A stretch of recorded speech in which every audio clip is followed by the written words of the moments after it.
Hello, MONAT family, and welcome to Let's Chat. Today, we're going to talk about MONAT Energy, one of my favorite products.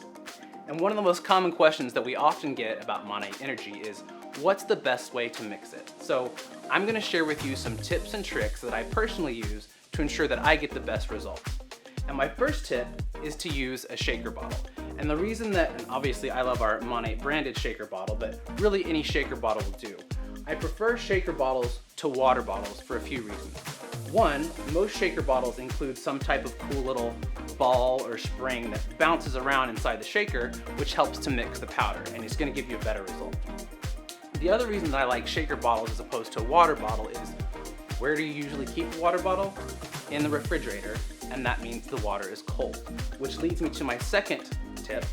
Start with room temperature water instead of cold water. You're going to get a much better result. We recommend 8 to 12 ounces of water, so if you'd like a stronger flavor, use 8 ounces. If you'd like a lighter flavor, use 12 ounces or even more to your personal taste.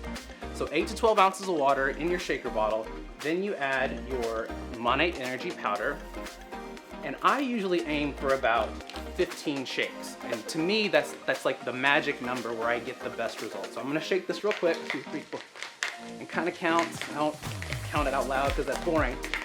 But after about 15 shakes, what you'll find is a perfectly blended, delicious, refreshing, energizing beverage that has no clumps and is much healthier and better for you than like canned energy drinks.